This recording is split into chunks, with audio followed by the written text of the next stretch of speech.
Now, in case you can't tell, one of us is pretty excited about the night tonight. The other one's not feeling so well. I'll let you guess. Still excited. I'll let you guess which one that is.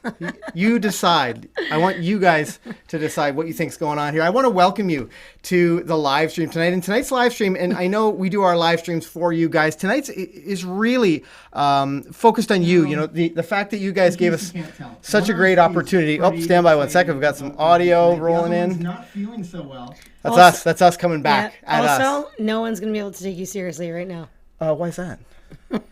Because I'm all business up front and party in the rear? Is that the reason? That's what they say. I want to thank you guys for joining us here in our 100K subscriber Q&A. I'm really excited that you're here. I'm excited that we were able to do this. You know, just a couple of years ago, I would have never imagined we'd get to 100,000 subscribers. We were having lots of fun publishing stuff on YouTube, but it is in the last couple of weeks and certainly in the last few months, we've really seen lots of subscriber growth, and we've really enjoyed the opportunity to answer your questions. In tonight's live stream, we're going to do a subscriber Q&A, but we're also going to do a bit of a way back playback. We're going to talk about... I like the name. Yeah, I feel like maybe I should have been a radio DJ. Hey, it's Ken coming at you from K-Light RFM, and we're going for the way back playback. Yeah, but if you were on the radio, nobody would see how ridiculous you look. Yeah, well, I mean... You were made for live streaming, hun. I have been told I have a face for radio. No comment. It's the pause. The pause is what really sold it. Looking like, here's Paul K saying, looking like one of the Beatles. Yeah, interestingly enough, we just watched the thing about the Beatles last night, which was pretty cool.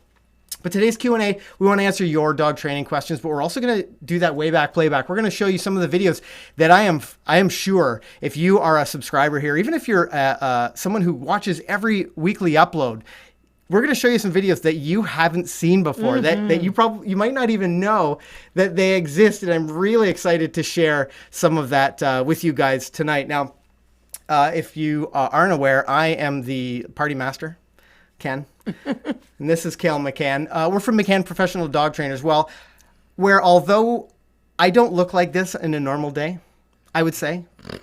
Would you say?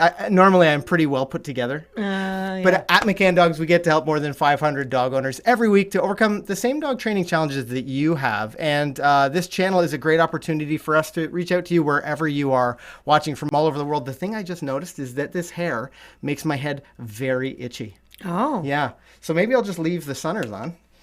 I'll remove the hat. Kale can wear the hat if she'd like. I'm good. I'm good. Take the, see, that also will be itchy. Yeah, still look good. If I had a nickel for every time Kale told me to just let my hair down, I would maybe not have a nickel. In today's episode, we are coming at you for our 100K jokes will get better, don't worry. Subscriber Q&A. I'm Ken Steep. I'm Kale McCann. Welcome back to McCann Dogs.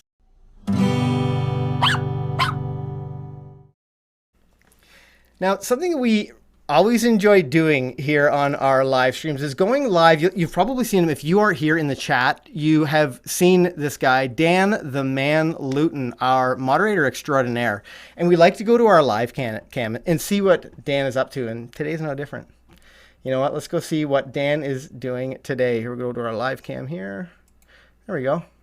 Hey, buddy. What's going on?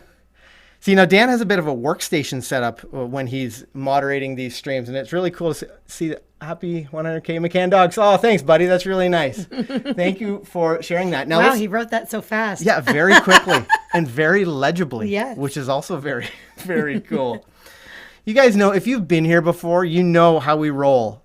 And when I say that, you know that I'm asking about the roll call. Let me know where you're joining us from here in the train station. Kale, I don't know if you have anything you want to chat about tonight. Is there anything specifically you want to cover? Nope, not really. Okay.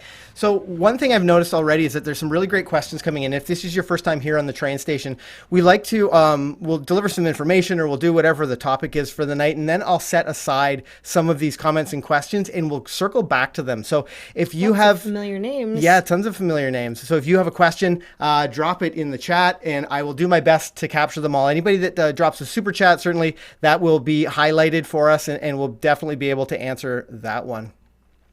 But as we see some people coming in here, yeah, everybody knows Dan the Man. That's right. Yeah, very, very cool. Dan is the man. without question, I think. And tonight he is going to have his hands full because I think there's going to be lots of questions as we roll through what's happening here. Now, I'm hoping that the computer doesn't explode because I have a lot going on right now. I've got lots of tabs open and lots of videos I want to share with you guys at home. And I'm just hoping, have you ever had like a million tabs open on your computer and like things start to slow down a little bit? I'm a little worried that's going to happen to us tonight. Debbie Petsky, I'm not sure if I'm saying that correctly, joining us from South Bend, and it's her first time on the live welcome, stream. Debbie. Very cool. Awesome. I'm glad you could join us here in the train station. Actually, you're going to get a look back tonight at some of the train station has evolved over time. It has changed a lot.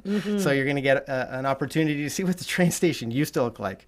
Believe it or not, it wasn't always this polished, and I didn't always have such fun attire on. No. It was very different at one point in time. We have had weird attire, though. That's for sure. One thing we need to mention is if you're watching this, if you click the link on Facebook, if you clicked it from a Facebook link that you saw, you're not going to have access to the chat. You're also not going to have access to some of the features we have here in YouTube. So if you go out of Facebook or out of that browser window and open YouTube or open YouTube on your computer, you'll have an opportunity to actually join us here in the chat. So I'd suggest doing that so that you don't miss out on any of the action. I see Luann Davis from PA, Kristen from Minnesota, Cindy from Rock Hill, South Carolina, M-Dub from Denton, Fawn from Melbourne, Florida, Betty Ann Major from Hamilton. Hey, Betty Ann. Hi, Betty Ann. Easy Online from Burnsville, Cleveland, Ohio. It's Mary, Debbie from South Bend, Terry from San Antonio. It's getting hard to keep up here. I see Livona, Michigan, Keller, Texas, and I see somebody else, Paulette Kempton, says it's her first train ride. Awesome. Hopping on the train station for the first time. So if this is your first time here, we'll be delivering some information. We're going to answer some of your subscriber questions, and we just want to hang out. Tonight's a little bit different than a Normally we have episode. like an isolated topic that we talk about, and we sort of do a deep dive into different topics, which obviously we will go back to doing.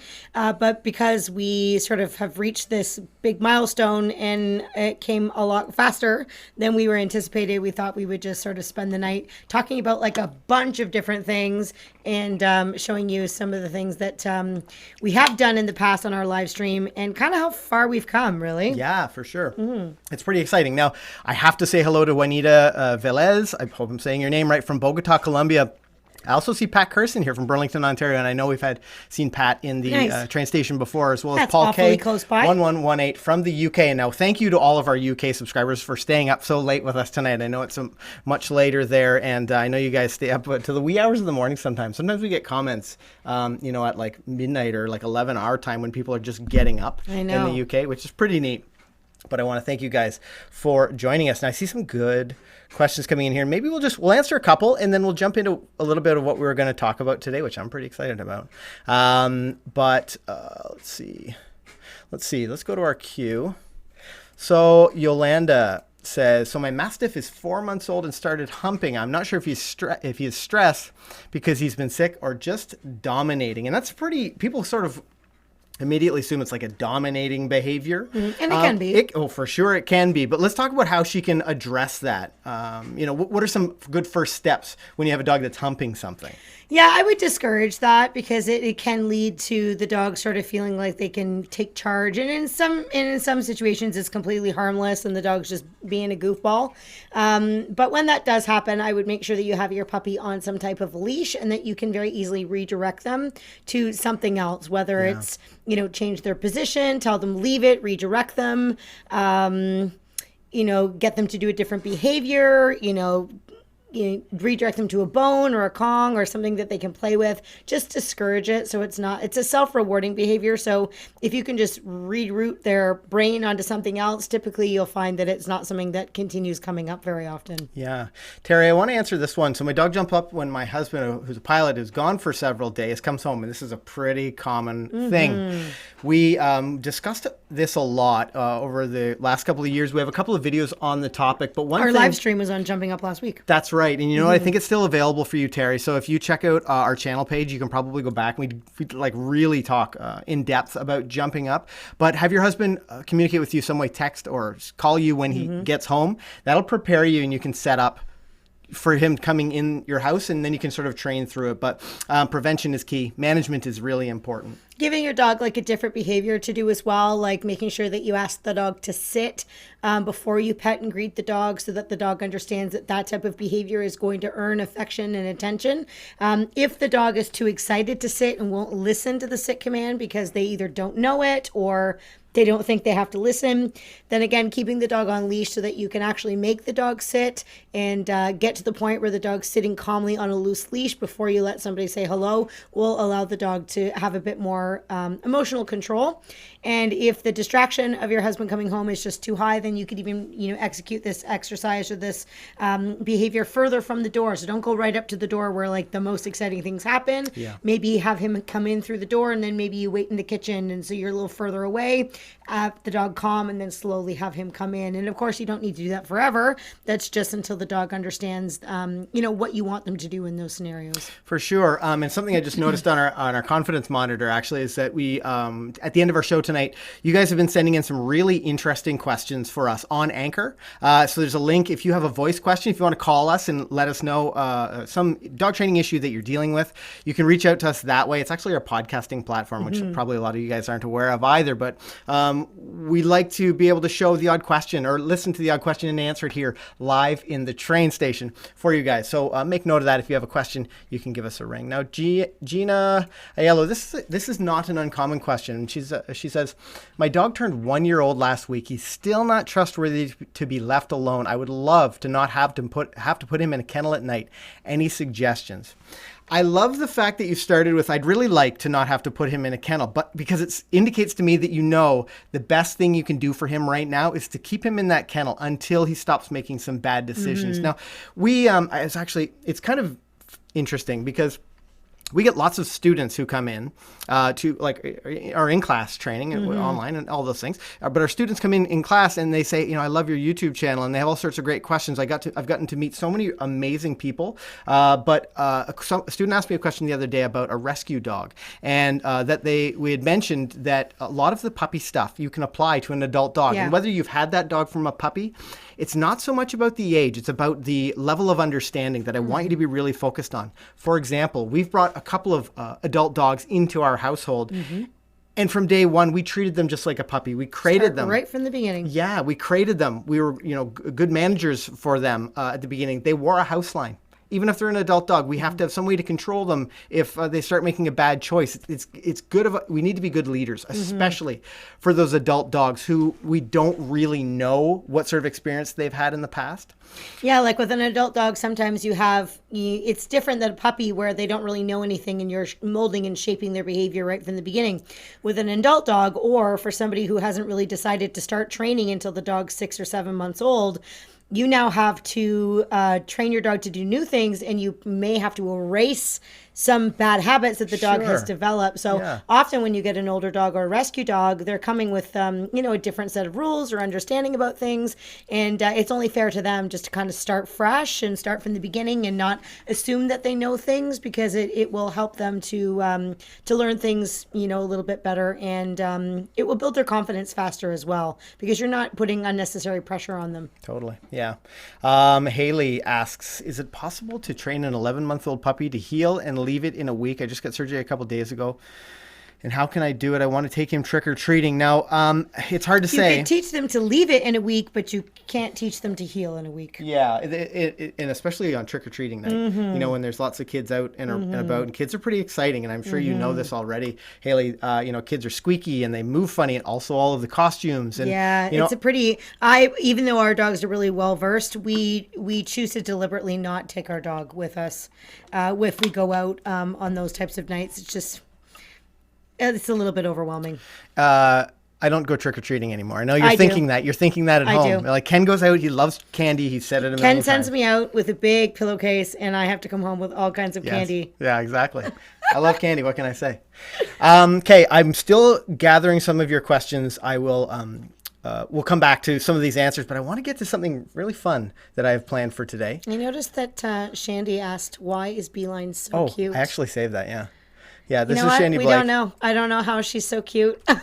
If you think Beeline is cute now, Shandy, just wait until in just a little bit, I'm going to show you a video that is going to blow your mind. Yeah, and Hippie is doing much better, thank you. Yeah. Our little poodle had a little incident yesterday where she swallowed some hair and different things, and we ended up having to rush her to the vet, and Yeah, it but was a bit scary, but she's fine. Yeah, She's she's doing okay. well now. She's all clear. So yeah, we're good. Have no fear. Yep. The poodle is clear. Yep. She's doing well. So She's this okay. is what I've set up for you guys. I'm excited to go through some of these. Now, we have... I'm excited too because I don't exactly know what you're going to show, and I feel like it's kind of fun for Yeah.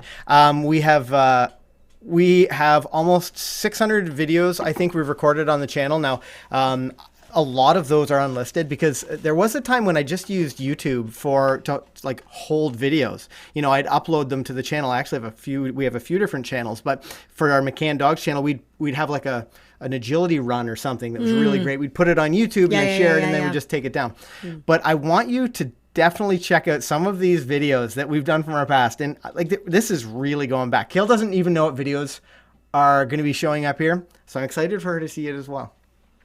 But let's go to video. will you begin with? Let's go to video number 1. Now, if you are relatively new to the channel, you might not know that I actually started. That's a good point. I actually started the channel in 2010, and that was when I was first a trainer. Kale and I weren't. We were not together. We weren't an item at that point in time. An item. Oh, you're so old-fashioned. Speaking of that, you guys are going to see a pretty great video in a little bit. Anyway, about how we became an item. Yes, how we became an item. Like a legitimate item. Oh, an item. Yeah. So, but I started the channel in 2010. I uploaded videos occasionally. You know, again, it was just somewhere to hold some of that content. And then it's maybe 3 years ago we started to really. Basically, you guys started commenting and saying, "Oh, this thing has been so helpful for me. Thank you very much. I also have a question." And I thought this is a great opportunity to answer this question and.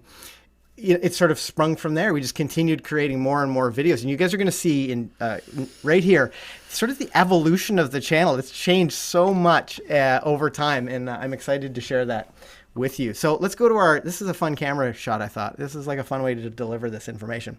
This video was our first video to get over 100,000 views, and it's at about 350 now. But it's 8 fun tricks you can teach your dog to do. And now the audio is going to be a little bit funny here, but I hope this is where the channel started. Now keep in mind, if you've seen a video lately, it's very different. But check this out. I also went for the iMovie Hummer. Yeah. So Hummer was a pit bull border collie that Kale had. Oh my god, I look so young. Look at him go. Oh, this was a fabulous dog that we had. Yeah, this was one of our Kale's big dogs. And bulky and sort of powerful looking, but he was like a little marshmallow. Sweet boy. There's a little funky monkey on the chair. Yeah, she was do you really guys see young that? back then. Funky monkey's up on the chair there. And actually, someone asked the question at one point in time, why is there a dog on the chair? What's the deal? She's waiting her turn. Yeah, I know.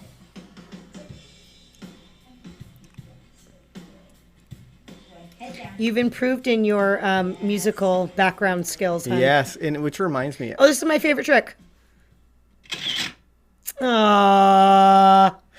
Pretty cool, eh? Look at those big heads. They're so cute. I don't know what you think. That's a long time ago. That was a long, long time ago. Speaking of a long time ago, here's a video from July 1st, 2010. Wow. Do you remember this? Yeah, I don't think you'll even remember I know this the one. title, but I can't remember what dog we used. Is it Humbum again? Nope. Oh, Razor. Yeah, Belgian Malinois. Yes. I was clearly into special effects when Yep. I was creating these videos. Yep. And not like the audio, the actual audio Yep. from the thing. Razor. Razor's no longer with us either. She had the longest tongue ever. I know. That was a high drive dog. Yep, she was. And she loved tennis balls. This was a big challenge in the beginning. So have you guys taught your dog to wait yet or leave it? I mean, this is the extent of the leave it that we were working on with our dogs. She's like, oh my gosh, so many tennis balls. I don't know where to turn. There's so many tennis balls. What a good girl. And Yeah. listen. And then you just said, get it. Yeah. And she got the one you asked her to get. Pretty cool. Good girl. So yeah, that was a long time ago. And you can see that, this is an interesting one. So this video, if you've seen any our After Hours Agility, we do, what's that? if you've seen our After Hours Agility show, we do a live stream, a dog agility live stream, one Tuesday a month. On the week that we can't do a Thursday night train station. And our agility arena is absolutely beautiful. Climate controlled. It has this beautiful turf. We're spoiled rotten. We are spoiled rotten so for sure. awesome. What a beautiful place to train and for our students to come hang out with us. And I actually shot a video of when the turf got installed. And this is from January 12, 2011. I thought it'd be interesting just to share with you guys. To show you. Oh, my goodness, that's loud. But this is before. Should turn it down more, I think. I just gotta move this. So you can see what this. It used to be dirt. We used to train in there, and it was great footing for the dogs, but we'd be so dirty. Our pants would be dirty. The toys would be disgusting. Yeah. It was hard to reward the dogs. When we got the turf, it was like a total game changer. And I think at some point in here, it shows you guys. Oh yeah, there's like some. You see these guys working away on it. There's actually quite a complicated process. That was really neat. Our turf is awesome, and it actually has like quite a bit of fill in it. Yeah. So it's very bouncy, and it's great for the dog's joints and for our joints. I mean, I sometimes teach in there for up to 8 or 10 hours a day. Yeah, it's a lot. And it's great. I think there's a clip in here somewhere. Our old equipment. Yeah. I thought there was one of you guys like rolling around on it. No, it's a different one. Oh, was it? Yeah, that's funny. Pretty cool. Anyway, that is our one of the videos from 2011, and as we move our way into, next videos from 2013, and I want to see what kind of questions you guys are asking here in our subscriber Q&A, because we do these videos for you. So if you have a dog training question, make sure you drop it in the chat now. Debbie said, "Hi, I'm from South Bend, Indiana. Started your training on my 18-week-old, very excitable CKC Spaniel. I love CKCs. A week ago, and I'm already seeing huge results with the weight and look at me. Oh, that's so great. That's good. So nice to hear. They're smart little dogs. Yeah, they're really great little dogs. Yeah.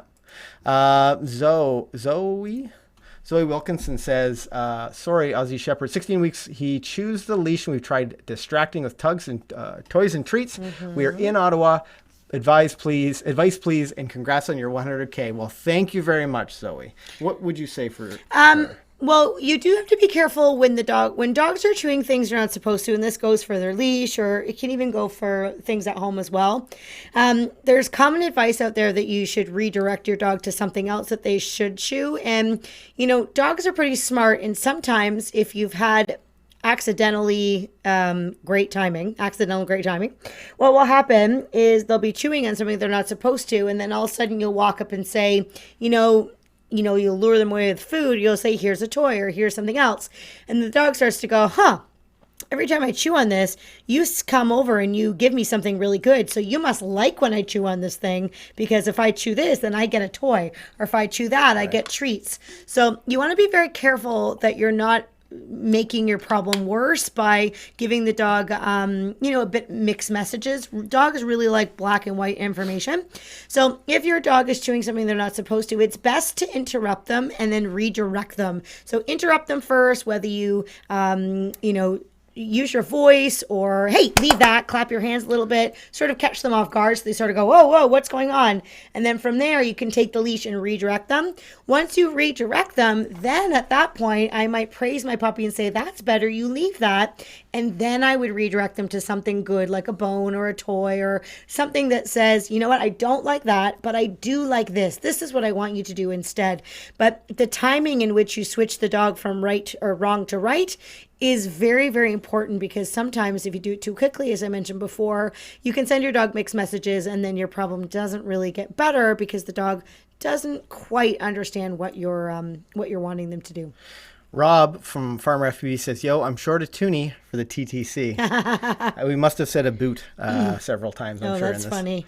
Vicky Vu says, my dog loves to jump during fetch. She gets so excited waiting for the ball to be thrown again, and I don't throw the ball until lying down calmly, but she still sneaks in a few high jumps. And this is, if you've seen our dogs, you know how motivated they are to play fetch. So let's talk a little bit about maybe the process or the series of events. Again, this is something where your dog is exhibiting a really self-rewarding behavior. She obviously likes to jump. That's really fun for her.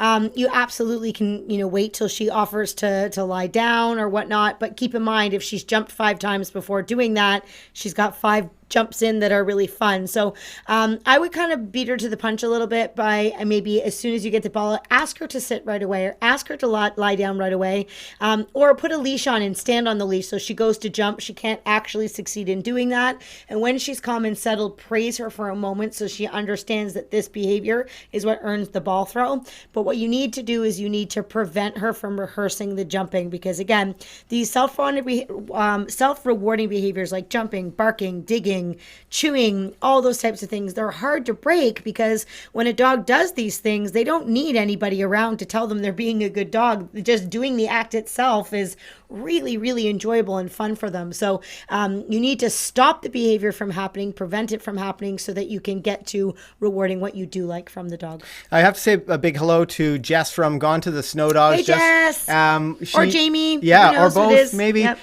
We have done a few collabs with these guys, and we know lots of the Pottyance members were in the live streams, and I don't know if we have Pottyance members in the stream tonight, but I want to thank those guys for all of their help and lots of their advice. We've gone to some of the events and conferences and things and hung out with Jess and Jamie and the crew, and we actually went to Toronto. They're coming back to Toronto soon, I think. Nice.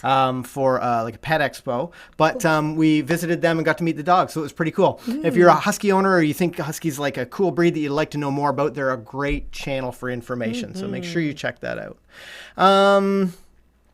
Here's Tim Russell back. Tim's been a long-time viewer of the train station. Tim says, when my female shepherd is off-leash at home, no matter what I do, she will charge and bark at my neighbor and neighbor's dog. Tips, please. You sort of answered your own question there, my friend Tim. Yeah. And that is, your dog should not be off-leash. Yeah. And this is really important, Tim. She's showing you she's not ready to be off-leash yet. Yeah, this is a really important opportunity, because it's very rewarding for her to charge that fence. Yep. That's really the value in it. That's where she's being gratified throughout the experience. You need to make sure you interrupt that, or at least you have the control to do something to interrupt that. Now, that doesn't mean like bringing out treats and rewarding and stuff. It might just mean tell her to leave it and guide her away. But that moment she's made the decision to commit to those other dogs, it's already, as we just talked about, it's self-rewarding for dogs her. Will always usually give their owners like a pre-cue that they're going to do a behavior like lunging or barking.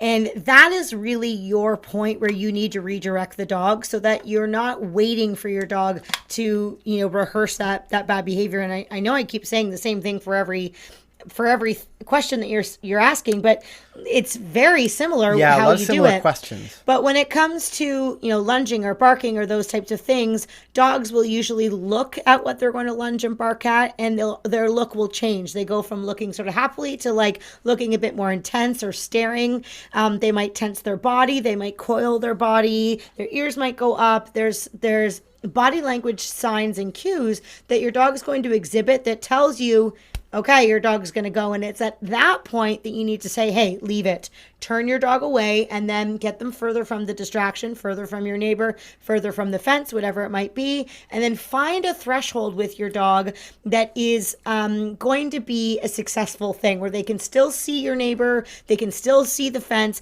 but they're at a fair enough distance away that the dog has the ability to make a good choice. And it's at that point, do you want to then start rewarding the dog? And then if that's successful and you have some focus, the dog can look at the distraction, and then the dog can look back at you without any reaction. You might say, okay, let's go a little closer. You might walk forward 2 feet, have the dog sit again, work a bit of control. And if that's successful, keep moving forward. And you're going to find a certain threshold in that training session that it's like, okay, this is too far. We're not ready for this yet. And then you need to back yourself off. But if she's rehearsing doing that with the leash off, you're never going to fix your problem. In fact, it's going to get worse. Yeah. So you got to get that leash on the dog. It's like training wheels. You can shorten did you mention that? Like shortening the long line so that there's a sense that you may still have control at 20 feet, 30 feet? No, I just talked about the dog sitting at the side. But yes, that would be a further down the road for sure. progression. Yeah. I apologize. I was sort of in and out trying to follow. You don't have to apologize, hon. That's nice of her to say. Christina Ramsey, my puppy makes bad choices to get treats once I redirect her. So, yeah, let's smart little monkey. We were talking about this last night. We did a staff training recently where we were talking about the timing and how important timing can be. Let's talk about timing for a moment if you redirect your dog off of something that you don't want them to do. Yeah, I literally was talking to students about this today. We had a student that was, the dog was pulling, and then she would, redirect the dog back with the leash, and then she would give it a treat. And then the dog would pull again. She'd redirect the dog back and give it a treat. And she kept saying, like, I don't know why this isn't getting better. I keep redirecting like you've told me to. And I said, yeah, but then you keep feeding the dog. So her dog is very smart, and he was actually figuring out, okay, I pull on you, you pull on me, and then you feed me. So, like, I guess that's how the game and the cycle goes. So when you're redirecting your dog, or, in any scenario, but in this scenario, we had to redirect the dog and get a few steps of good walking before we could then yes and reward the dog. So typically the timing goes, the dog makes a poor choice. We catch him within the act of doing it with our voice, and then a physical type of redirection of some sort. Then we praise the dog for a few moments and allow the dog to complete the new behavior or the good behavior for several moments. And then we yes and then reward. And we use the yes command as a verbal marker to let the dog know at that exact moment they are correct.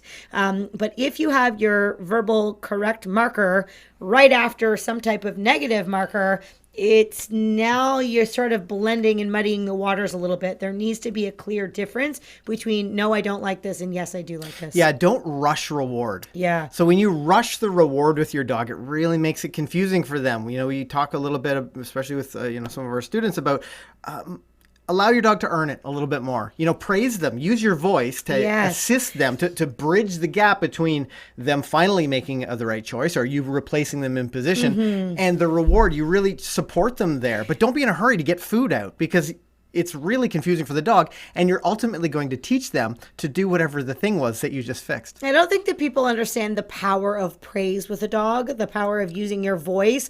Often people are so focused on, saying yes and giving the dog a treat, or even skipping the word yes and just feeding the dog.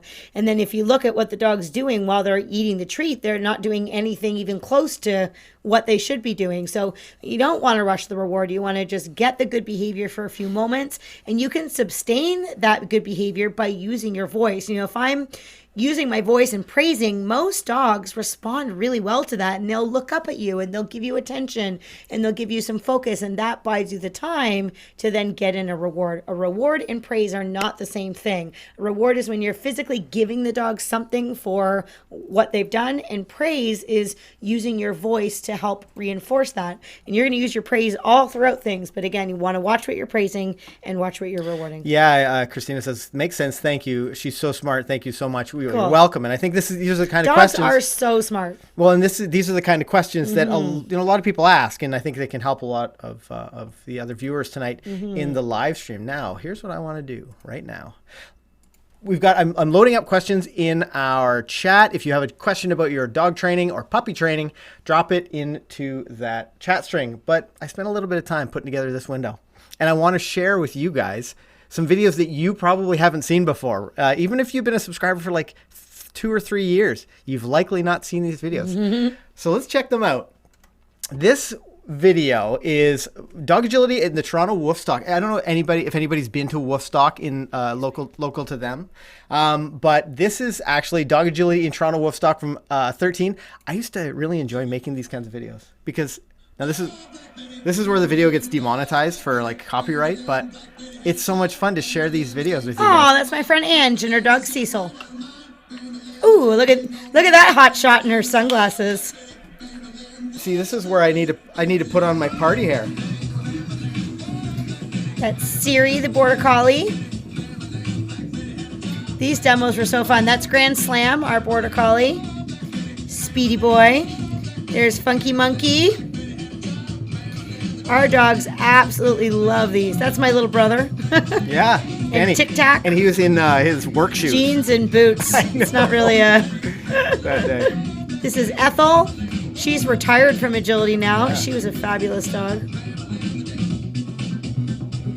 Goldie Poo, Miss Lily. Yeah. And these were fun Sweetie shows. Pie. The crowd was always so excited. Patty and Gunner, a Bouvier cross. And there's that golden doodle again. Nell was always so great at getting the crowd going. I know. And what's fun she's having. So cute. And I think this video I added like some of the fails. I think you're gonna see some fails here in a minute. I don't really remember though. I think it was the clapping on the video. Now the nice part about this dog, it could clean the weave poles for us. Yes. Oh, now the miss is right. There was never a dull moment. Oh no.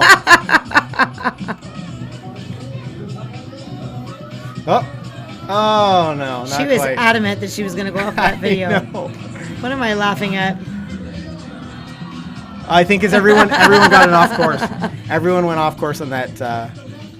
Angela's looking for her dog, and she was up on the A-frame. It's always never a dull moment when you're working with a live animal in front of hundreds of people. Yes.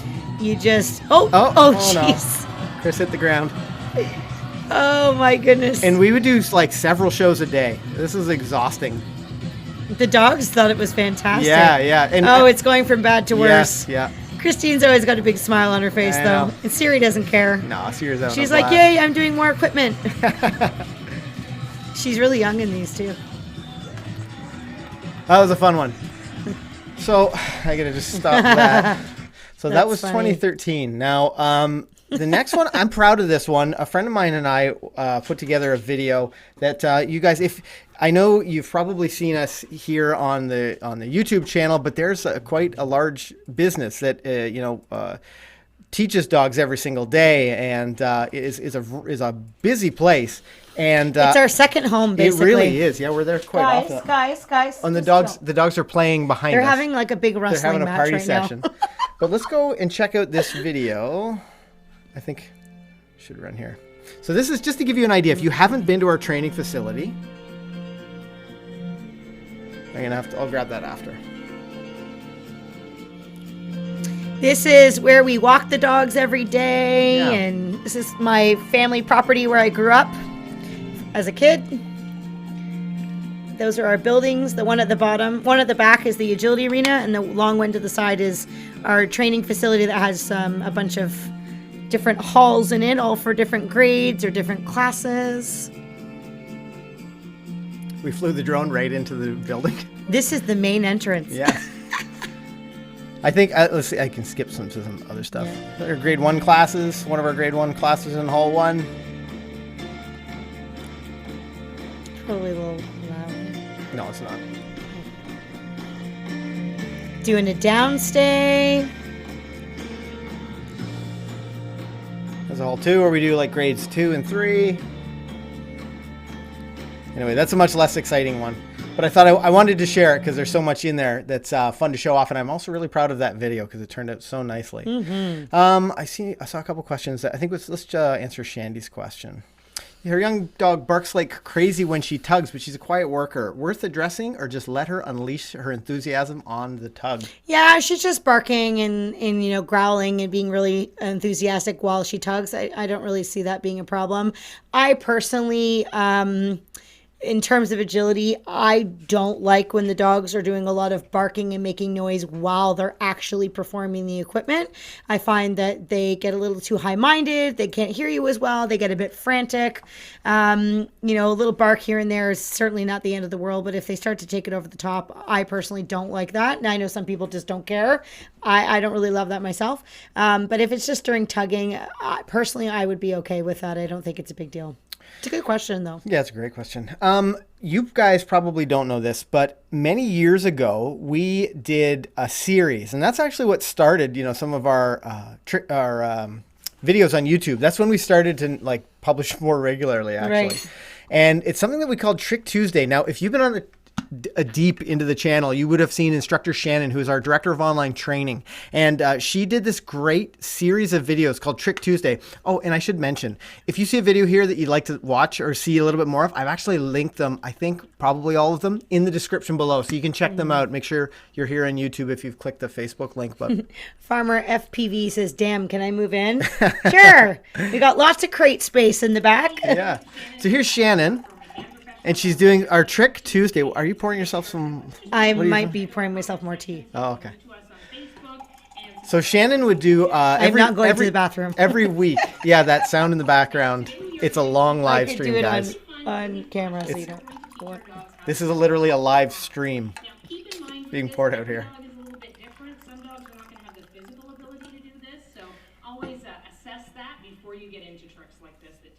So what we do is every week we would post a new video, and Shannon would come up with like a cool trick that you could teach pretty quickly, and I put that playlist together for you. It's in the description below, called Dog Trick Tutorials. There are so many trick options. There are so many. So just off the top of my head, this one right here is one of my favorite tricks to teach. It always looks so impressive, and it's not actually that hard to teach. Right. Obviously, if you have a super big dog, it's not maybe the best trick to do. Yeah. But we teach all of our dogs this jump in the arm trick. Yeah. So some of the Trick Tuesdays: teach your dog a high five, roll over on command, teach a deaf dog to come when it's called. I've actually linked this to quite a few comments that we've had lately. Dog tricks: teach your dog to spin on command, weave behind your legs, teach your dog to sit pretty, and so on and so on. So those were that's our Trick Tuesday playlist. So definitely check that out if you're interested in teaching your dog to do tricks. And we love trick training. We do love trick training. It's a really great way to exercise your dog's mind. It's a great way to build a relationship between you and your dog. We always teach lots and lots of tricks to our young puppies because it's a great way to teach them to learn how to work for food. It's a nice positive way to, just start a working relationship with your puppy, and they absolutely love it. A lot of times you can mentally get your dog tired, along with physically exercising them as well. But mental stimulation and problem solving can go a long way for your dog's behavior at home.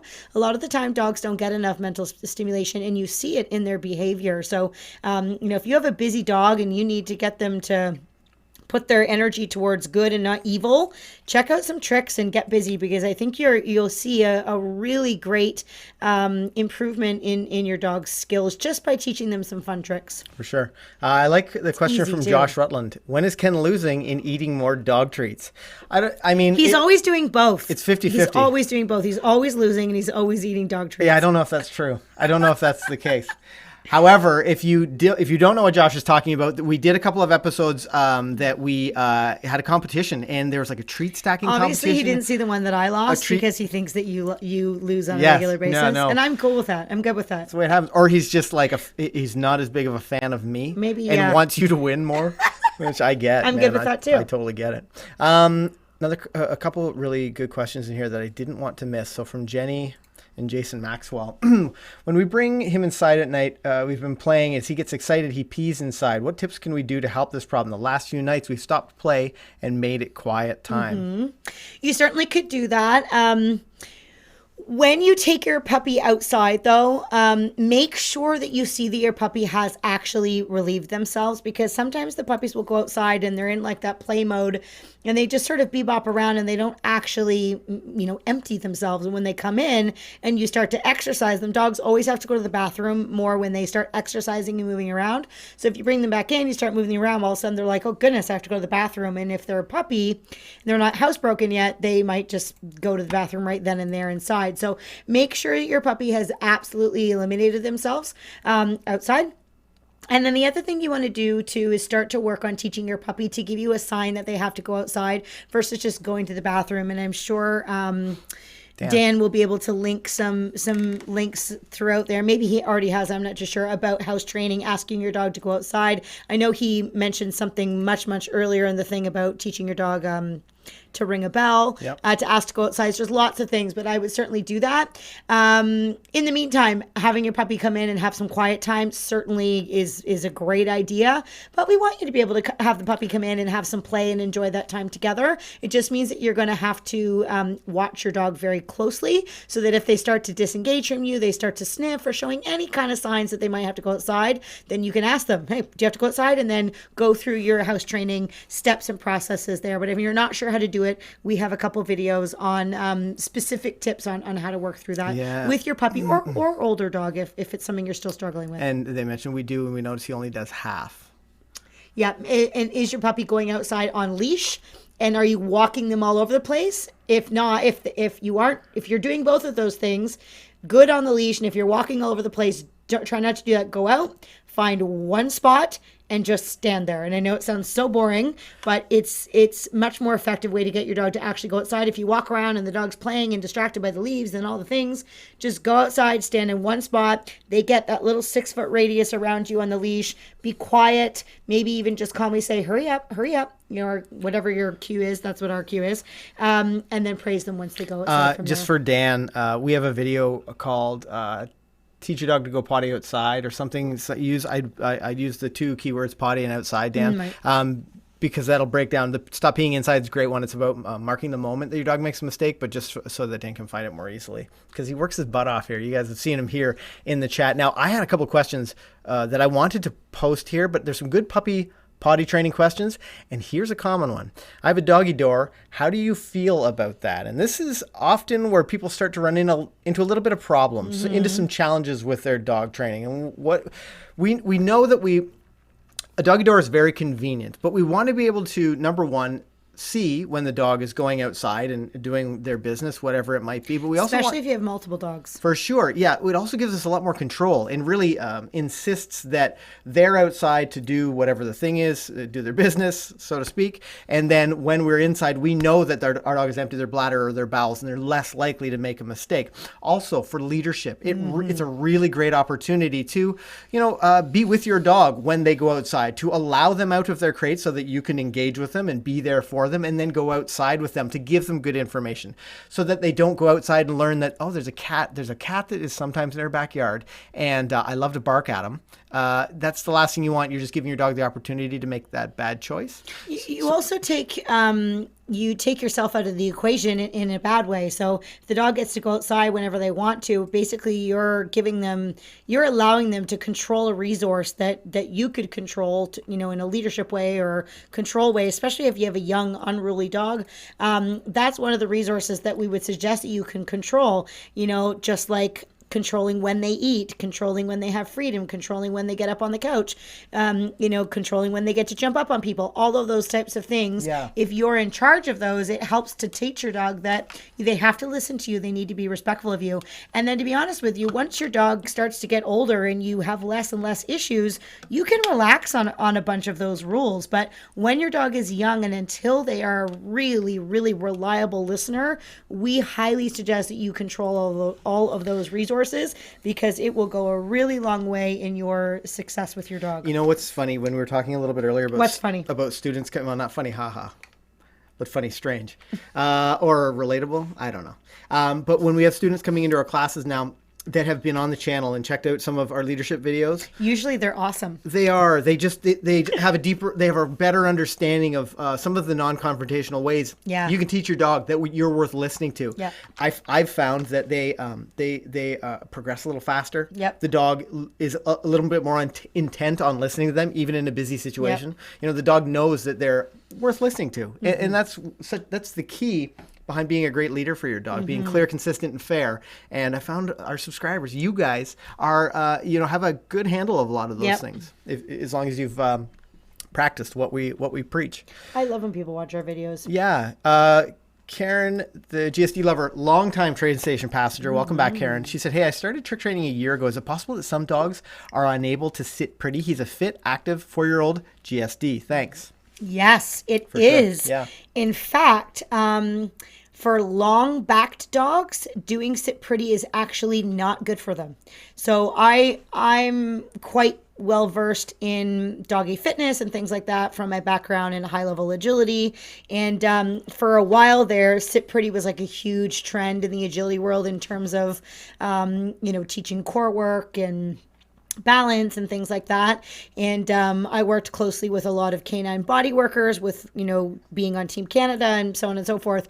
And a couple of very respectable body workers that I've had the pleasure of working with has said to me, don't do that so much because it's actually not very good on their back. If they have a short back, it's a little bit easier on them, but a big dog like a German Shepherd, if you've been working at it and they still can't do it now, probably means it's not comfortable for the dog. So I've sort of I have a longer backed border collie, and when I did sit pretty, I just added an additional element in to help him be successful. So I basically put my arm out like this, and I'll say sit pretty, and he'll sit up and he'll place his arms over top of my over my arm, and so he can kind of balance on me a little bit. And sometimes I say, "Do your yoga move," and then he'll like put his head underneath. It's really, really, really cute. So I just sort of made up my own little version that's, you know, still something close to the trick, but it's a little bit more comfortable for him to be in that position, and I'm not putting a lot of strain on his back. What would the yoga move be called? Downward dog. Oh, is it? No, downward dog is a thing. That's a real thing. That's Yeah, not well, ducking your head If under a an dog arm. is doing a yoga move, what else would you call it? It's something unique, and you get to make up a name for it. Okay, well, I'm going to leave that up to you. Okay. I call it Heady McUnderarm. You were not funny. Maybe it'll work. I don't know. It can be whatever you want it to be. I see some great questions coming in. I've locked some of these into our queue. So keep asking your questions. We love to come back, but I want to share something with you guys. I've been excited to share this one because it features a dog that we lost earlier this year to cancer. He was my first border collie. He was a pretty amazing little guy. He was only 4 years old. Yep, he was. He made an appearance several times on the channel, and he was a pretty awesome little dog. But I got to do some pretty fun things with him, and this video is one of those things. I felt like I wanted to get a little creative and show off. This is dog training from the dog's point of view. So check this out. See what you think. This is our lesson 1. So once a month, our grade 1 students come in, and they big shake. Our grade 1 students come in, and they we talk to them about dog training, and these are some of the exercises from Rad's point of view. So Rad was our young border collie. His collar is it's placed showing there. off You very can well. see his name. Oh, I hear a boy. familiar voice in the Yes, background. I can. Yes, you can hear Kale teaching. Oh, it's so nice to have these videos after the fact, eh? Radley Roo, his cockeyed ears. Yes. So this is we're doing response to name. We're using some of the audience as a distraction for this. He wiggles around a lot, doesn't he? Yeah. Oh, he's such a good boy. I hope nobody gets motion sickness. Yeah, I know. We are sitting too close to the screen. This one. And luring my little buddy into a sit at my side. Oh no, this is just luring into a sit. It's interesting to see it from their perspective, and I know it's not. It's sort of behind their perspective, but look at him. So this is where Kale walks by, and she tries to lure him out, and he stays there. Yeah, and he remains in position. Oh darn, we almost got him there. He almost remained in position there. That's really hard. That's a tough distraction. Look at Kale's got a giant thing of cookies. Oh, what a good boy. Rah rah. Let's go walking. So that was it's fun to go back and see some of these videos that we created back in the day. And it's if you lose a dog, whenever you lose a dog, whether they're because of old age or otherwise, it's so nice to have some of those memories. So nice to have some of those videos. We have a few videos with Rad in them, and if you guys have watched any of our a couple of our retrieving videos, I think have Rad in them. A couple agility videos. He was my agility dog up until earlier this year, and he was doing so well. And like last year, we actually had a bunch of points to make this year's world team, and so we have some really cool videos of some of the accomplishments he had made last year. He was a really, really cool dog. Yeah. Now, a lot of people, and sometimes when people come into our classes now, because they've watched the channel, they don't know where McCann Professional Dog Trainers really came from. It's hard for people to know, but maybe you can give it like a brief idea of who you are in relationship to McCann Dogs. Well, my parents, Deb and Marty McCann, are the founders of McCann Professional Dog Trainers, and they started our family business way back when I was born, so in 1983, a long time ago now. And started before you were born, 1982. Yes, just before I was born. That's right.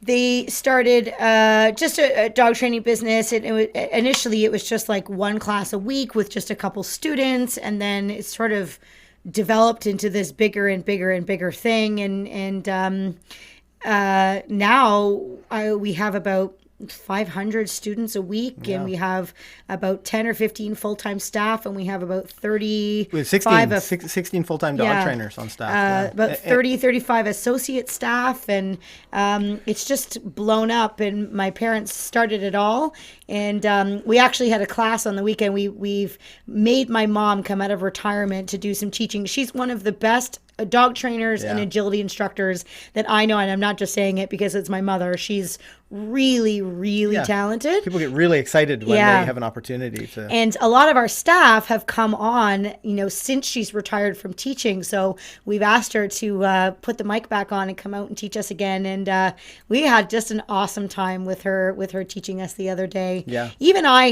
hear things that maybe I haven't heard in years, and it just, rejigs my memory to start different things. It's pretty cool. It's so important to always be learning.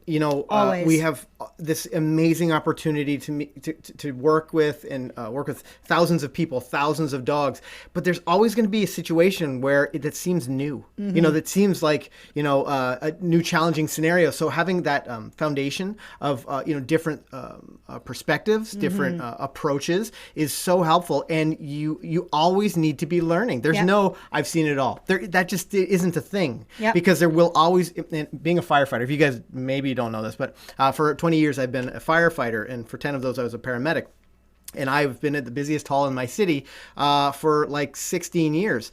There was a time when I thought, geez, I feel like I've seen it all, but every day brings something new. The same thing applies to your dog training, which is why a lot of people struggle with the second dog. If they had a first family dog and they train them and they do well, then the second family dog comes around and they think, oh, this dog can't learn anything, or they have a completely different experience. So they're all different. Yeah, and learning is so important. But with that said, I actually made a video highlighting Deb and Marty McCann. Now, if you haven't seen them, here they are on the channel, and let's take a quick listen to our video with them. Hi, I'm Deb McCann. Hi, I'm Marty McCann. We're the owners of McCann Professional Dog Trainers. Now, my editing wasn't very tight back then. Actually, I went to high school in Dundas. Debbie went to high school in Ancaster, Ontario. Her basketball team came to my gymnasium to play against our girls' team. This is literally how they met. Deb sort of stood out from the rest of the girls, and I was in a group of guys that came to check her out. Yeah, we did a lot of roller skating. They don't do that anymore, I don't think, but we did a lot of roller skating in the Dundas. So that is Deb and Marty McCann. For you guys that they talk about dog training, not just about their relationship. They just do, so you know. Yeah, for sure. Well, it's like an 11-minute video. We're not going to show the whole thing. But I thought it was interesting for these guys to have an opportunity. Totally. Now, this was really exciting for me. I was making like trailers. I don't know if anybody's had an Apple product. I got an Apple computer, an iMac, and it came with like this trailers feature, and I made one for the channel, which I was super excited about. Now it just doesn't seem that exciting, but at the time it was the cat's pajamas. So enjoy it with me. That's our old sign. This video is from December 4th, 2010. Slicey. It's building. The color has been added. You know what? You don't have to put up with it anymore. That's ping pong. That's Kale's old. That's the logo for the McCann Dogs Agility. Yep. The dog who started it all. Yeah. To regain. So I love this trick. Maybe have we taught this trick yet? I don't think so. The swing or whatever you called it. Bam, bam. Oh. And I'd like to point out snazzy, that written by Hummer, music by The Crate Room. That was a fun one. Anyway, that was a fun video for me to make. Hope you enjoyed it. It was certainly fun for me to show off. Now, this next video is a pretty important one.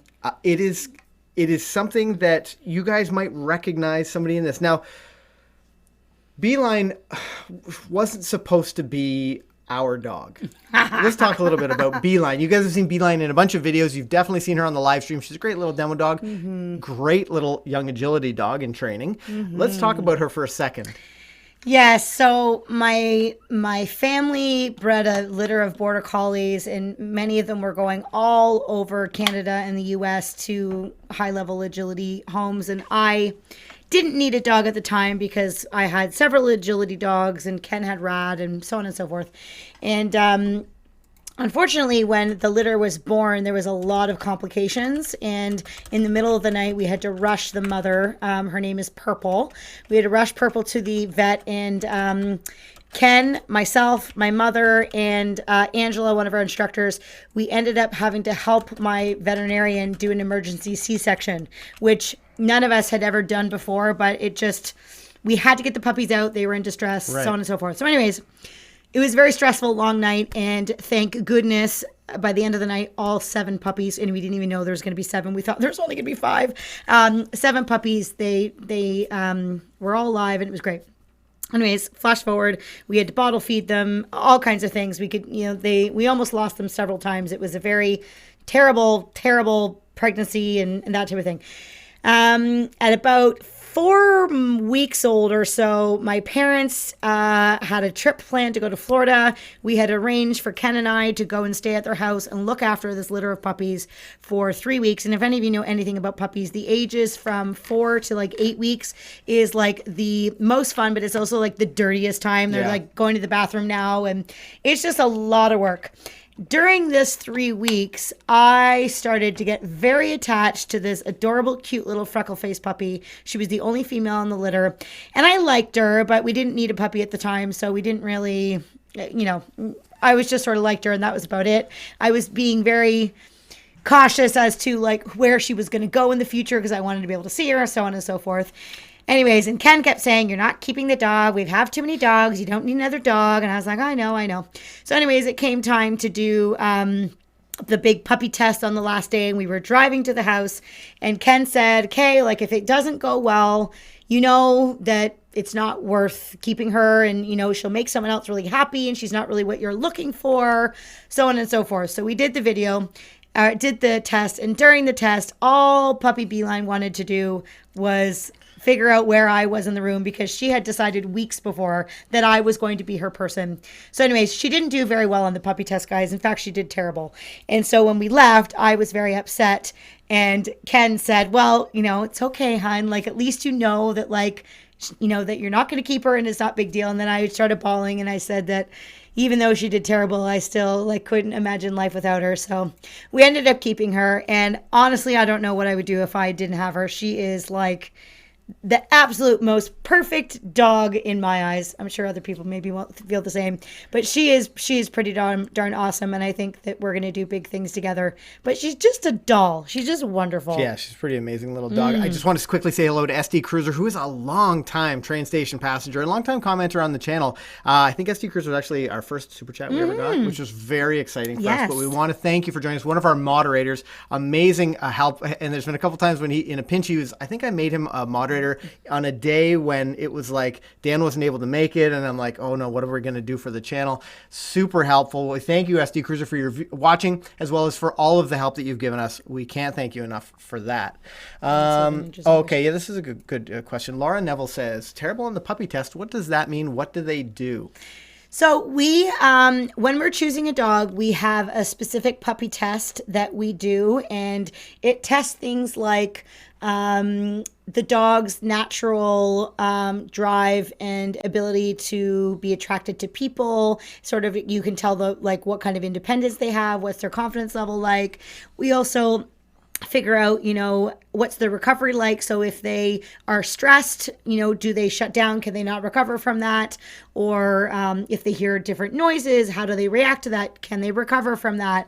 Just sort of seeing what their strengths and weaknesses are in terms of their temperament. We also take a look at their structure. We also look at their natural ability to be food motivated or toy motivated.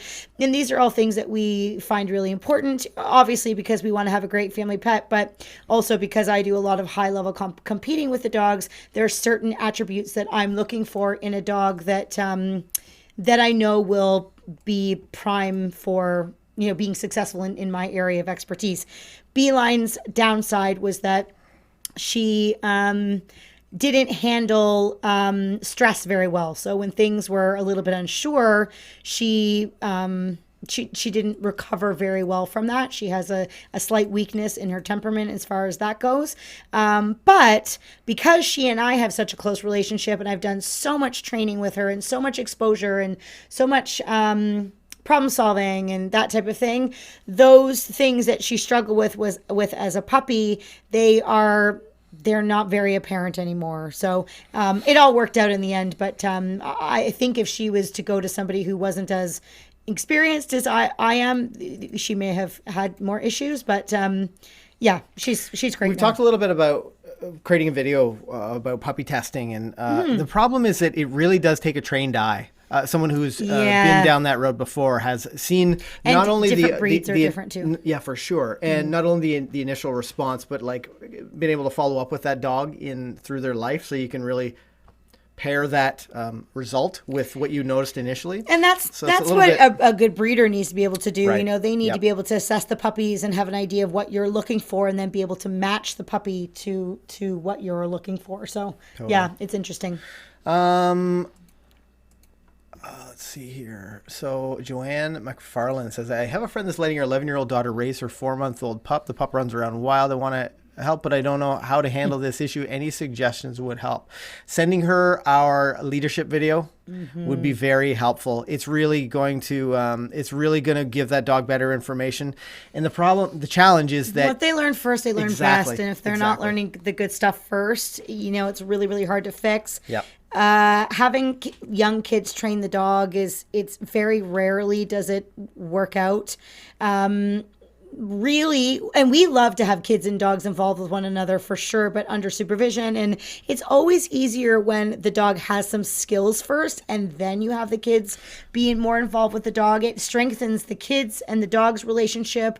It allows the puppy to learn to be more respectful. So, we always do a bit of training with the dog first, and then, have the kid in be incorporated in some of the things. But yeah, what a great opportunity. It's a sensitive subject, I know. But what a great opportunity to do something as a family. If the adult does the training and they can guide the child, or the adult does the initial steps and works through some of these exercises when the dog is more successful, now it can be a family thing. I don't understand why people don't see it that way, I guess. I'm not sure, but we want our dogs to get great information, and we want our kids to have a great time with our dogs. The last thing you want is for either of them to be struggling and making things a lot worse. So that's sort of the information that I might pass along to her. Let's see. Jaden M. I have a 5-month-old Aussie. In training, has gotten very hard with my 3-year-old dog jumping around and doing tricks. I feel so bad to lock him up because he loves it so much. Do you have any tips? So separating the two dogs will be really important, and you can't think of it as locking them up. So what I might do is taking that young dog and having him or her in his crate. I'm not sure if it was male or female. You know what? I haven't tooted yet. Having the young dog in their crate, do some exercises with your older dogs, and then put them in their crate or some area where they can't interfere with the training or, completely disrupt what's going on. But there may come a time when that other dog is working on a wait or a lie down or something like that. Maybe that's the perfect distraction. Yeah, you're working with both dogs together. But you're right to not want your other dog coming into dive bomb your young dog when you do the training. We're big believers in quality, not quantity. So, if you've spent some quality time with your older dog and you've done some individual attention, you've done some training, you've done some different play, then you shouldn't feel guilty at all about putting that dog away and then working the younger dog from there. It's not about the length of time. It's about the quality that you're putting in, the quality of time and training and stuff that you're putting in with the dogs. And if you've done that, you don't need to feel bad at all about separating them and doing their own thing. Both Patricia Thompson and Dan Luton mentioned, with 100,000 subscribers, I was expecting extra toots tonight. We've been streaming for an entire hour, and I haven't tooted once. So this one's for all of you guys. We're off our game, guys. Hashtag toots here in the train station. So let's go to Tessa, who asks, how old does my dog need to be, or what behaviors does she need to master before she can hang out outside while I'm at work instead of staying in her crate? So that's going to depend on a few different things. Number one, what does your dog have access to in that backyard? Are they in a kennel where, they aren't going to have a lot of opportunities to make bad choices? Are they, in like a run or something with gravel or something like that? How long are they going to be outside? What you really want to be doing is, being preemptive enough to make sure your dog isn't going to make a bunch of bad choices, dig in the backyard, chew on the fence, being sure that they aren't going to make those choices before giving them the opportunity to make the bad choice. So it has nothing to do with time, but it has a lot to do with what are they doing now when they have a little bit of freedom? What do they do when you go inside? You have them in the backyard and you go inside for 3 minutes and just peer out the window and see what they're up to. You know, what choices are they making then? That's how you can start to decide whether your dog's ready for a little bit more freedom out there. Yeah, you can't really quantify it in terms of age because there's lots of dogs that, you know, could be 6 and 7 and 8 months old and they're pretty chill and docile and, you know, things are going good. And there's some dogs that are 3 or 4 years old that are still making terrible choices because they've sort of been allowed to do that or they haven't had great information. So there isn't a time that you can put on it. It is more about the behaviors, working on leave it, response to name, a sit or down stay, a recall, anything like that, you know, being with you on a loose leash so you have good verbal control. Those are all things that I would focus on before I start to give my dog extra freedom in that environment because it's pretty distracting. We got way off track. We started talking about Beeline. I know. And we got way off track. Do you guys want to see the cutest damn video on our channel? Yep. Well, here it goes. This is our puppy videos when they were 7 weeks old. Oh, and do you guys recognize? She is. Yeah. Look at her. Oh my God, she's so cute. Look at her little face. It's cute, eh? Oh, I miss that little face. Look at them all wild and crazy. I also used to create narratives for apparently for these the puppy videos. Yeah, we had some black and white border collie. There's Eugene. Red. Yep. Some yeah. That dog's name is Blade Runner now. Look at them go. That's Eugene. That's one of my best friends, Puppy, the black one there. Look at them. Those are spunky little puppies. Oh, yes. The red one. Yeah, there is one named Ketchup. This one's named Sully, though. I haven't seen Ketchup yet. There's little Beeline there. Oh, there's Ketchup. That's Ketchup there, yeah. Look, it's a puppy pylon. Oh, my goodness. It's so crazy. They look the same-ish now. Yeah, totally. They were wild. And there's Beeline. She's not giving up that toy. Oh, that's not even No, Bee. that's Tux. Yeah. Beeline's about to annihilate this dog that bed in a Eugene? second. No, that's Rap. Oh. It's hard to tell. Beline's these in the apart. back there with the toy. In Now her we often talk She's about the one puppies. sitting. Puppies have a massive playtime and then they just there. tire out. Bee's Periwinkle was wild child. her puppy name. Look at her go. Oh, so cute. Now we Oh, my strongly goodness. suggest that you don't allow your puppy at 8 weeks old or older to do this in your home. But this is when the puppies were just they were 7 weeks old, and we were starting to place them the week after this. Look how cute they are. Oh my God, she's Oh, just my so gosh. cute. I can't handle it. It's enough cuteness. We're gonna lose everybody to if you want to check out. Everybody go hug your dogs. yeah, exactly. If you want to check out those videos, you can check them out in the description. We have a link actually to that video, to that playlist. Now, something else we've done on the channel is like DIY stuff. Yeah. I have a whole playlist of DIY You stuff do. that you guys actually lots of people have seen our best homemade dog treats. I don't even think it's arguable at this point. They are the best homemade dog treats that we use in our in training and Totally. across our huge data set of dogs. They love these treats. But we've also done like food puzzles and like brain games. I actually made a fidget spinner for your dog, like a food fidget spinner. Do you remember that? Mm-hmm. For Deegan when fidget spinners were cool. But did you know I was a chef?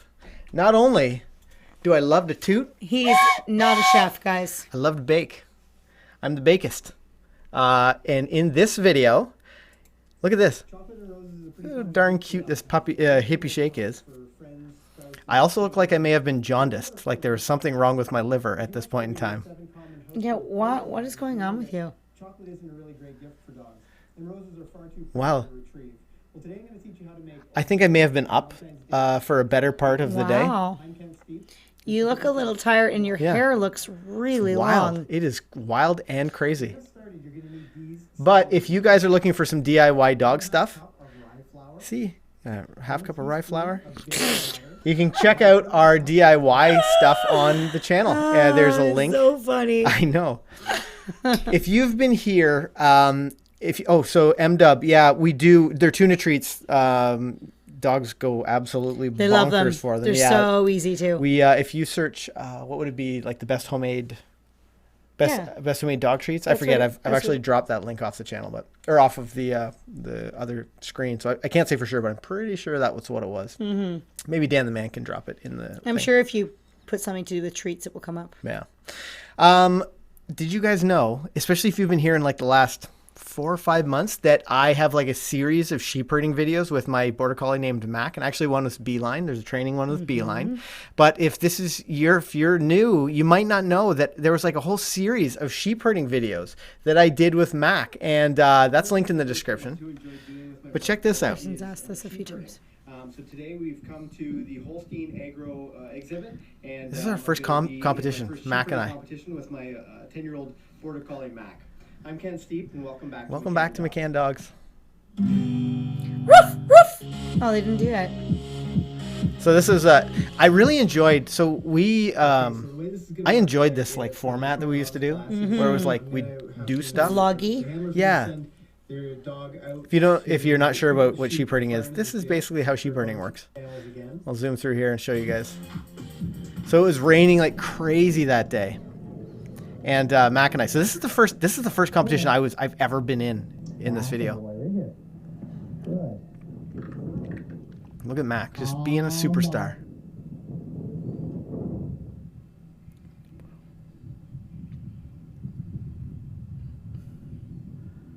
Oh my gosh, look at him go.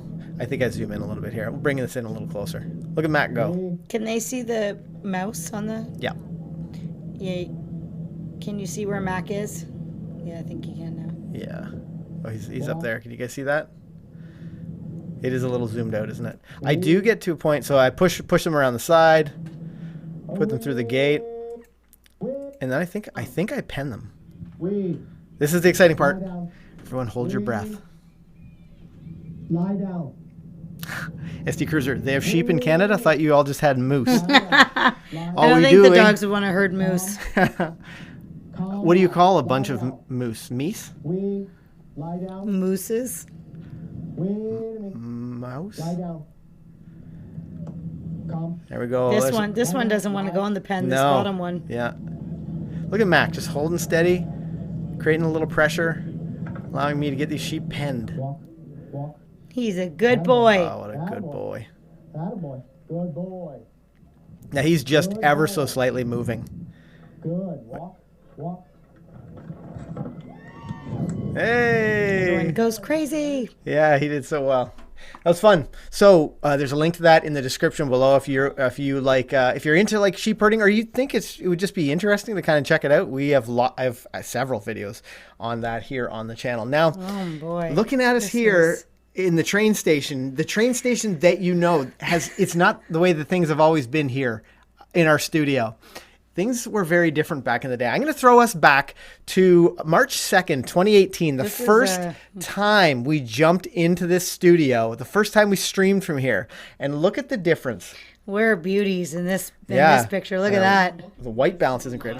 Wow. I look like I'm a ghost. Talking over the last week or so about a bunch of different things. And because we get over 500 students into our classes each and every week, we hear a lot of horror stories about social events that people are having out on the street. I'm like not even on the camera. That would be a great topic to Look talk how to white you I about. am. This is how I feel most of the time. What's proper etiquette for your dog? And I spend a lot of time.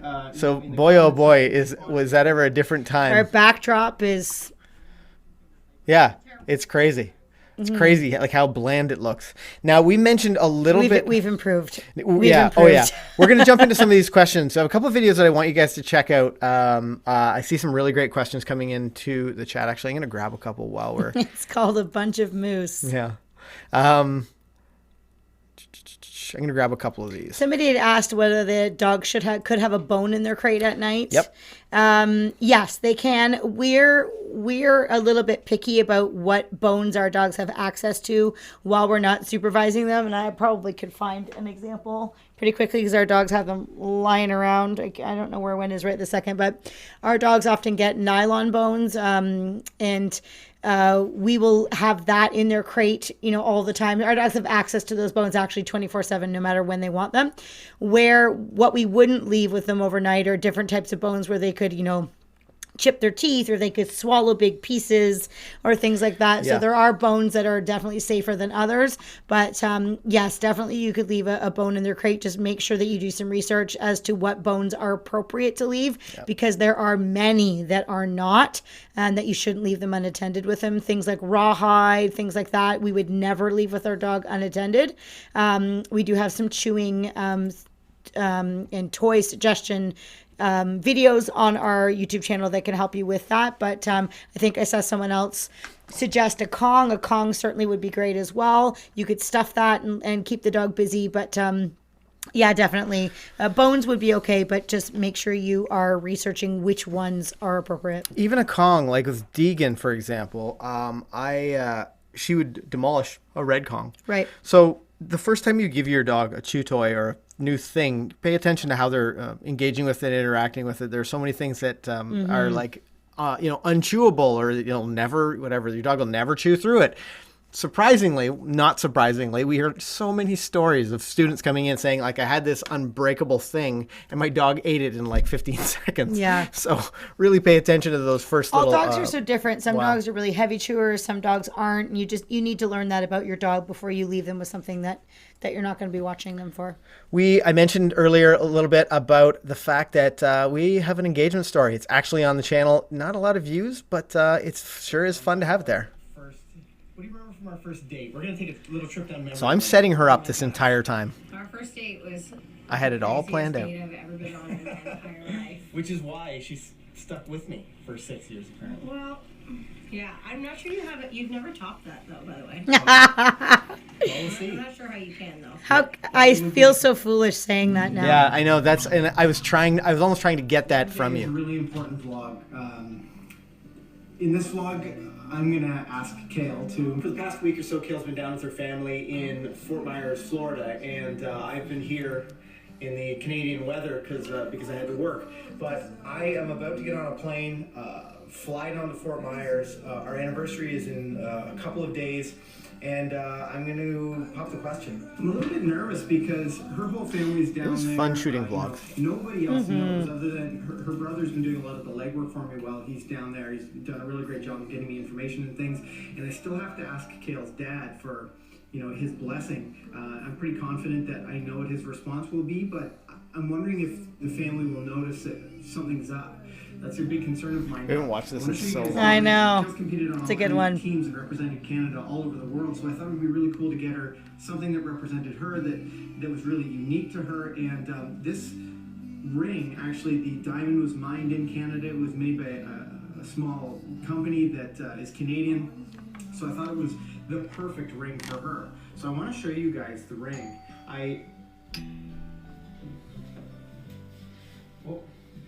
Shuttle's here.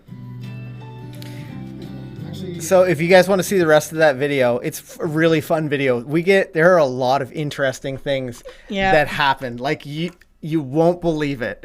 I couldn't believe it. Like this, it just kept unraveling this whole event. It was a crazy day. Definitely check that out. I think I actually added it after. So it's like our fun engagement story or our engagement video or something. I posted it in the description below, but I think you're going to enjoy it. Now, we mentioned briefly about doing vlogs, something that we loved to do. We did several vlogs. They were so much fun, but boy, oh boy, are they a lot of work. Like it is challenging doing like weekly vlogs or daily vlogs.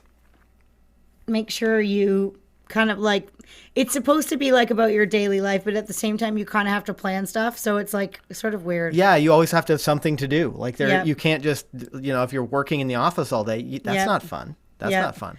So Ken, what's more scary, running to a birding house or proposing? Yeah, proposing for sure. Yeah, I get pretty excited about running into a birding house. Funny. I was very nervous about proposing? That's a great question from SD Cruiser. And Yolanda says you guys are blushing. Yeah, I probably am.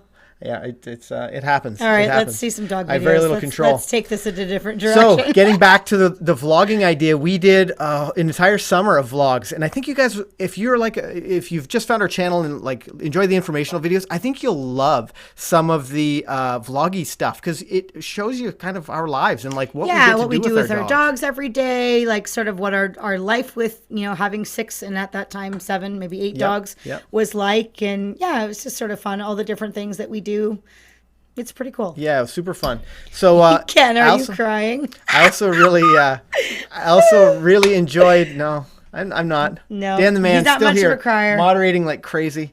I loved editing vlogs. I loved the storyline. You find the story and the thing, but boy, oh boy, it was a lot of work. But I wanted to share with you guys one of our fun vlogs that we did, just so you could kind of get an idea of where the channel has been. As a content creator, I'm always trying to come up with new and interesting ways to either deliver you guys information or tell a story, provide you with some sort of entertainment. To be honest, it's totally exhausting. I love this about But it can also be really rewarding. Creating the vlog. And it's funny because sometimes I'll just be driving along in my truck and all of a sudden a song will come fun to on make. And I'll think, I'd like to use this. And the music's building and my creative mind is racing, thinking like, how could I incorporate this into a video? And the music continues building and I get more excited about using the song and then the music pauses and I'll think, I got it.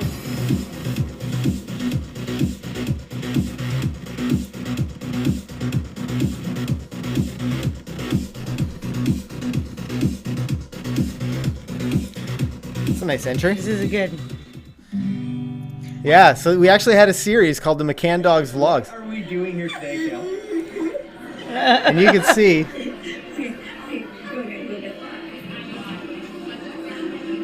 What are we doing here today, Cal?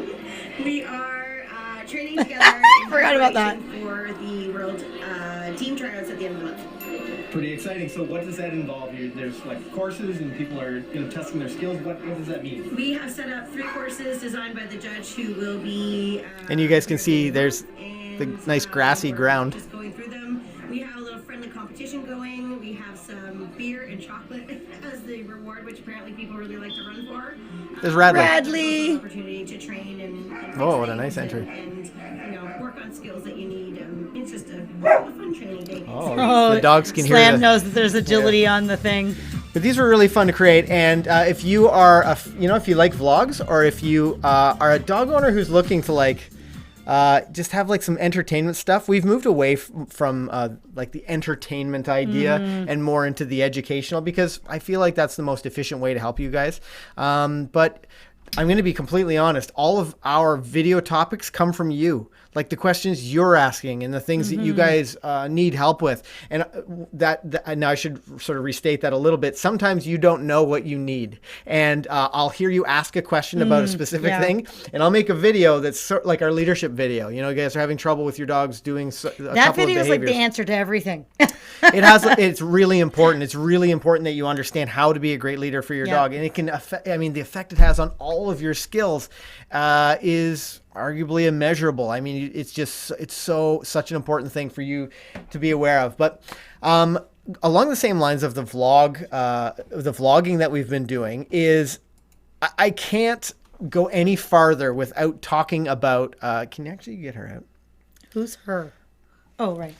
I can't go any farther without bringing out one of our dogs. She is, and you may have heard me mention her before, she is unquestionably the reason that I get to talk with you today, the reason that you see me here on YouTube, the reason that, I've had this amazing opportunity to become a trainer at McCann Dogs. This dog is the reason I met Kale. So I want you to think about the funny choices in your life that you make because of your dog, the unusual situations that you, the people that you meet, the places you go, all of the interesting things that you get to experience because of your dog. She's chilling out in the crate. That's okay. It's because of I guess she's 14 now, my 14-year-old black lab, who, when she was a couple of years old, she was an absolute... when a 14-year-old black lab is sleeping soundly in a crate, you don't wake her. No, she rests. She is alive. I checked. She is the reason that she's the reason that I'm here with you today. And she was a wild and crazy thing. My vet was like, listen, Ken, you have to do something about this. I go to McCann Dogs. I went there. I fell in love with dog training. She couldn't even go to the groomer. She got sent home because she was so bad. Yeah, so that's an interesting story. She actually dragged the groomer into the tub. I dropped her off. I thought, this is great. She's going to get her undercoat brushed out. So minutes later, I get a phone call. Maybe it's like 15 minutes later. And I thought, wow, that groomer's very fast. She said, come pick up Deegan. And I thought, okay, I'll come pick up Deegan. I got down there and she looked the same, and the groomer is absolutely soaked. I guess Deegan, you're going to see in a minute. But she gets pretty excited in the water, and the poor groomer was hanging on to her, didn't expect her to pull her in, and pulled her right in the water. But Deegan is the reason that I get to share my thoughts and these videos with you. So this wouldn't be a 100K subscriber Q&A way back playback without showing off Deegan the Black Lab here. This dog's so important that I actually included a blurb about Deegan in my vows. At our wedding. Yeah, this is one of her look at her. Just loves the water. This is from one of her episodes of the vlog. Couldn't be happier. Like doing a complete it's like a submarine. Oh my god. So happy to look at her just diving and bouncing around, flipping the water away. The other thing I didn't really expect. I'm so lucky. The water's pretty deep through here. And if this vlog cuts off all of a sudden, it's because I've fallen in the water and completely destroyed the camera.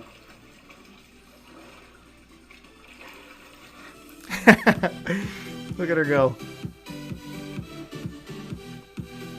That was a really fun day for her, for sure. Mm-hmm. It's kind of a general rule of thumb. We like to, keep any exercise sessions for our dogs short and sweet, especially if it's in the heat. But days like today where... So that was fun. That was a fun one to share with you guys. And I've got a couple of ideas for senior dog videos that I want to maybe share with you as well. Because, as your dog gets older, there's some unique challenges that you run into. And I've actually got a couple really cool tips and tricks that I've talked about with some of our other trainers for you guys as your dog gets a little bit older. Those senior dog videos aren't really, don't do really well on our channel, and they don't get a lot of views. But for those like 4,000 or 5,000 people that get to watch it, that's exactly what they want. Yeah. It's exactly the video that's going to help them. So that I'll continue to sort of keep creating those kinds of videos and doing our best to give you the content that you need. I want to jump into the chat really quickly, see if we got stuff left in the queue. Katie C says, is it worth getting into sheep herding with a border collie if you know nothing about it? Is there things that you have trained before going? Now, I'll tell you, you must have some verbal control, but it's a very different process than a lot of other dog sports. Training sports. Yeah. It's very much about your dog's eye and the amount of drive they have to work with the sheep. Some border collies aren't good at it, believe it or not. Right, yeah. Like Slam, for example, he got a little uncomfortable being on a line. We used a line to slow him down, and he was like, "Well, I've been taught to not pull on leash, so now I'm dragging this line."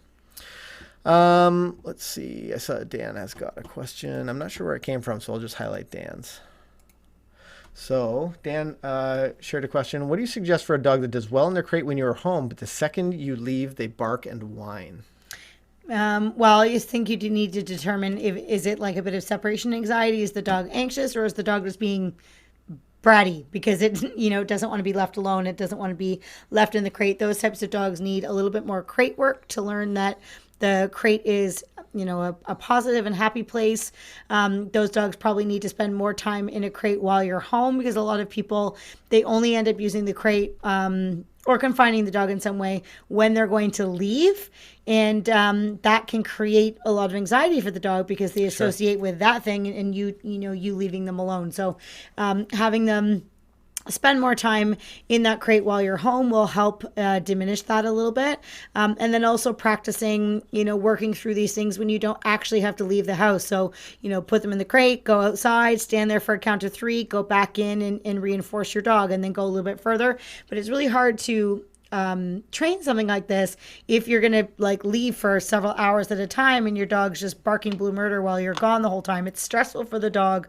It's not really good learning for them as well. So things like that you actually have to set up and train through, rather than just letting it happen and not really being sure what to do. Tessa Tapia, anyone have any experience in tri-ball? Yeah, you did. I've done tri-ball before. I've done a couple clinics on tri-ball. It's really fun.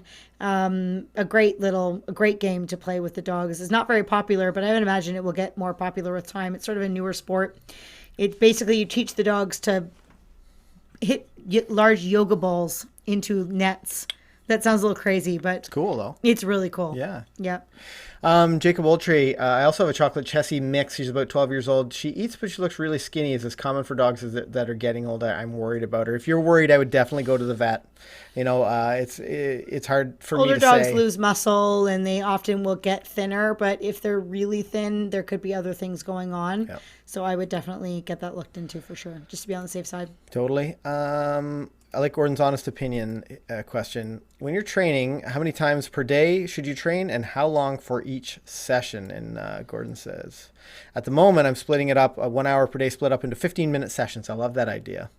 Yeah, do you have any suggestions? Yeah, I mean, the absolute best way to train a dog is to train all of the time. And in all of your everyday interactions with your dog, they're always learning something, so you should be training all the time. In terms of like setting out and actually practicing certain behaviors or tricks or whatever it might be, short periods multiple times a day is definitely the best way. But in between your training sessions, managing your dog well really is what goes a long way. Yep. Not letting them rehearse bad behavior, making sure they're being respectful and that they're listening and that you're following through. If they're not, setting them up to be successful. That really is what's going to go the furthest with your dog at home.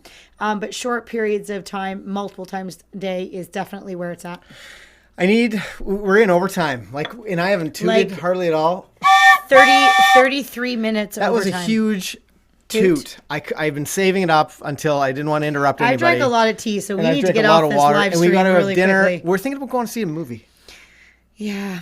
Yeah, you feeling that? I think we should go see that new Joker movie. I don't know if you guys have seen it at home or where you are, but I'm excited to see it. I don't know whether we're going to get a chance. I'm not sure I will stay awake to go check it out. Yeah, that's the only drawback. Although if I'm frightened, maybe I will stay awake. Yeah, I hear it's kind of eerie. It sounds like it's pretty fun. Want to thank you for joining us. We want to thank you, each and every one of our subscribers, for helping us reach 100,000 subs. We're excited about the future of the channel. So any questions you have, make sure you drop them in the comments. Let us know, are you what you're working on currently with your training. Before we go, I need to check out this anchor question really quickly because I said we would definitely check it out at the end of today's episode. Mm-hmm. If you have a question and you want to send it to us, make sure you check out that link for Anchor in the description below. But today's question, let's see, it comes from, is it Zoe? Zoe Reed and Eddie, the 16-week Aussie Shepherd. So today's question is from Zoe Reed. Hi there, this is Zoe from Ottawa. I have a question regarding my 16-week-old Aussie Shepherd. You have the best accent, He is constantly chewing his leash when we go out, even in the garden. We have 5 acres to train him on. He chews the leash. We try and distract him with treats and toys. We've tried no, we've tried off. We just would really appreciate some help. He's very high energy. He's a gorgeous boy, but yeah, his leash biting and nipping in general is something that we cannot currently get a handle on. So would really appreciate some help. Mm-hmm. Love the show and love all the advice you give on your videos. It's great training tool and I watch them every day. Thanks so much. Take care. Bye-bye. Oh, thank you, Zoe. Oh, she sounds so nice. She does. So what advice do you have for her with biting? Well, hopefully she was listening to the stream earlier because we sort of, this question, it's a common thing. Somebody else asked something very similar to this as well. If the dog is chewing on the leash and we are redirecting with any type of reward, some dogs will still think that chewing on the leash is rewarding and it won't really fix. So the best thing to do is to interrupt the behavior by taking the leash and lifting up on the dog's collar and telling them leave it, and then redirecting the dog even to something simple like sitting and looking up at you, or doing something that's a bit more controlled and productive. And then at that point, you could, yes, and reward the dog, or you could just simply praise the dog. You don't even need to involve food at all.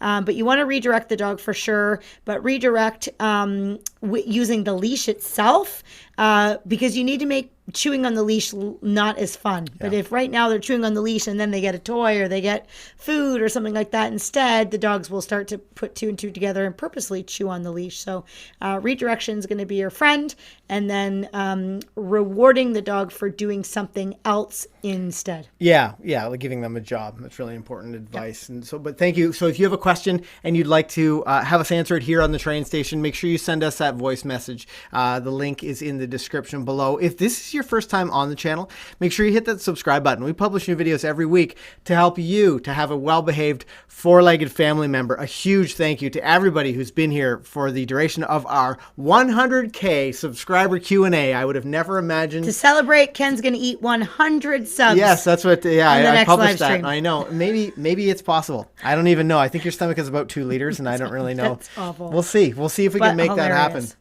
Looking forward to the future of this channel and the different things that we can help you guys with. Again, I need to say huge thank you to our moderators, specifically Dan the Man Luton, dropping lots of links. You know what? I'm going to start calling them lots of links. Lots of links, Yeah, Dan the Man. that's very catchy. That might work well. LOL. Yeah, lots of links. Smart. Nailed it. This is what we do. This is like brainstorm. Maybe we need to do hour and a half live streams all the time. This stream is getting ridiculous. We need to get off. Thank you guys for watching. Next week, there's no live stream. I'll be away. And I'll be away. Yeah, we'll both be away. Thanks for watching, guys. We gotta end now. We can't keep going. Happy training. Bye for now.